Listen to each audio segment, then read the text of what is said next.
हर साल की तरह ही इस साल भी यानी आगामी साल 26 जनवरी 2024 को गणतंत्र दिवस परेड का आयोजन किया जाना है और इस गणतंत्र दिवस परेड के लिए देश की सभी राज्य सरकारों द्वारा प्रस्ताव भेजा जाता है झांकियों का। लेकिन इसी बीच जो हमने खबर देखी कि पश्चिम बंगाल द्वारा जो झांकी के लिए प्रस्ताव भेजा गया था उसे निरस्त कर दिया गया है, खारिज कर दिया गया है, जिसे लेकर अब टीएमसी भी हमलावर हो गई है और राजनीति तेज हो गई है। हर साल की तरह अगले साल यानी 26 जनवरी 2024 को नई दिल्ली में गणतंत्र दिवस परेड का आयोजन किया जा रहा है।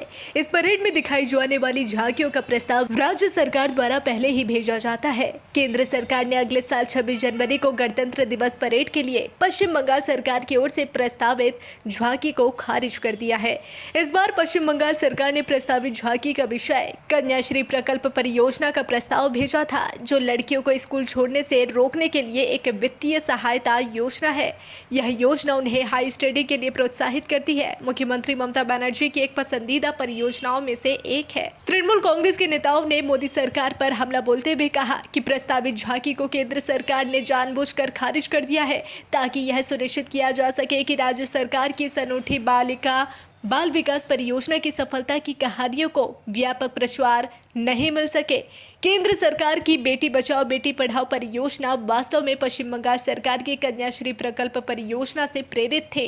राज्य की महिला एवं बाल विकास और समाज कल्याण मंत्री शशि पांचा ने कहा कि बीजेपी की केंद्र सरकार ने जानबूझकर ऐसा किया है। उन्होंने कहा कि यदि झांकी को अस्वीकार नहीं किया गया होता तो महिला विकास में मुख्यमंत्री के नेतृत्व में बंगाल सरकार का वैज्ञानिक विजन सुर्खियों में आ गया होता। उस प्रक्रिया में उसी क्षेत्र में केंद्र सरकार की विफलताएं सामने आ गई होती। ऐसा पहली बार नहीं है कि गणतंत्र दिवस परेड के लिए पश्चिम बंगाल की ओर से प्रस्तावित झांकी को खारिज कर दिया गया हो। इससे पहले 2020 और 2022 में भी पश्चिम बंगाल सरकार की ओर से प्रस्तावित झांकियों को खारिज करने के मामले सामने आ चुके हैं।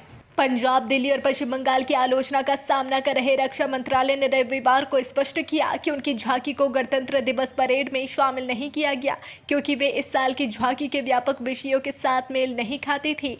पंजाब और पश्चिम बंगाल के मुख्यमंत्रियों की प्रतिक्रियाओं का हवाला देते हुए मीडिया रिपोर्टों पर प्रतिक्रिया करते हुए रक्षा मंत्रालय ने कहा कि गणतंत्र दिवस परेड में भाग लेने के लिए झांकियों के चयन के लिए एक स्थापित प्रणाली है। इसके अनुसार रक्षा मंत्रालय सभी राज्यों, केंद्र शासित प्रदेश, केंद्रीय मंत्रालयों और विभागों की झांकी का प्रस्ताव आमंत्रित करता है। झांकी के प्राप्त प्रस्तावों का मूल्यांकन झांकी के चयन के लिए विशेषज्ञ समिति की बैठकों में किया जाता है। इसमें कला, संस्कृति, चित्रकला, मूर्तिकला, संगीत, वास्तुकला, कोरियोग्राफी आदि के क्षेत्र के प्रतिष्ठित व्यक्ति शामिल होते हैं। विशेषज्ञ समिति अपनी सिफारिशें करने से पहले थीम, अवधारणा, डिजाइन और उसके दृश्य प्रभाव के आधार पर प्रस्तावों की जांच करती है। परेड की कुल अवधि में झांकियों के लिए आवंटित समय के कारण विशेषज्ञ समिति द्वारा झांकियों की शॉर्ट लिस्टिंग की जाती है। इससे परेड में सर्वश्रेष्ठ झांकियों की भागीदारी होती है। गणतंत्र दिवस परेड के लिए पंजाब और पश्चिम बंगाल सहित 30 राज्यों और केंद्र शासित प्रदेशों ने इसमें भाग लेने की इच्छा जताई थी। इन 30 राज्यों और केंद्र शासित प्रदेशों में से हर साल की तरह उसमें से केवल 15-16 को गणतंत्र दिवस परेड में अपनी झांकी प्रस्तुत करने के लिए अंतिम रूप में चुना जाएगा। इसमें कहा गया है कि विशेषज्ञ समिति की बैठक के पहले 3 दौर में पंजाब की झांकी के प्रस्ताव पर विचार किया गया था। तीसरे दौर की बैठक के बाद इस वर्ष की झांकी के व्यापक विषयों के अनुरूप नहीं होने के कारण झांकी को समिति द्वारा आगे विचार के लिए आगे नहीं बढ़ाया जा सका। हालांकि विशेषज्ञ समिति की बैठक के पहले 2 दौर में पश्चिम बंगाल की झांकी के प्रस्ताव पर विचार किया गया था। दूसरे दौर की बैठक के बाद इस वर्ष की झांकी के व्यापक विषयों के अनुरूप नहीं होने के कारण झांकी को आगे विचार के लिए आगे नहीं बढ़ाया जा सका।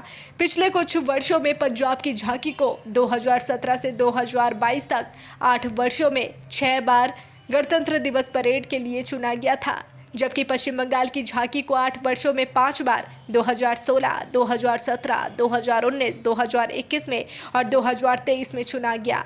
रक्षा मंत्रालय ने स्पष्ट किया, चूंकि राज्यों के साथ समान व्यवहार किया जा रहा है, इसलिए यह आवश्यक है कि राज्यों को एक सूत्र के अनुसार अपनी झांकियां प्रदर्शित करने का अवसर दिया जाना चाहिए। तो जैसा कि हमने आपको बताया कि आगामी 26 जनवरी 2024 को गणतंत्र दिवस परेड का आयोजन होना है और इस गणतंत्र दिवस के लिए जो झांकी प्रस्तुत की जाती है उसमें पहले ही राज्य सरकारों द्वारा प्रस्ताव भेजा जाता है, लेकिन हालांकि पंजाब के साथ साथ पश्चिम बंगाल की भी झांकी खारिज कर दी गई है। रक्षा मंत्रालय ने भले ही इसका कारण को स्पष्ट कर दिया गया है कि क्यों उनकी झांकी को निरस्त किया गया है, लेकिन फिर भी देखा जाए तो टीएमसी केंद्र पर हमलावर होती नजर आ रही है। बहरहाल देखने वाली बात होगी कि क्या इस नए मुद्दे को लेकर टीएमसी आगे घेरती है, और जो रक्षा मंत्रालय जो बार बार कारण को स्पष्ट कर रही है, आगे क्या कुछ कहती है, केंद्र इस पर क्या जवाब देती है। पल पल के अपडेट के लिए बने रहिए डिजिटल खबरीलाल के साथ। खबरें आपकी, नजर हमारी।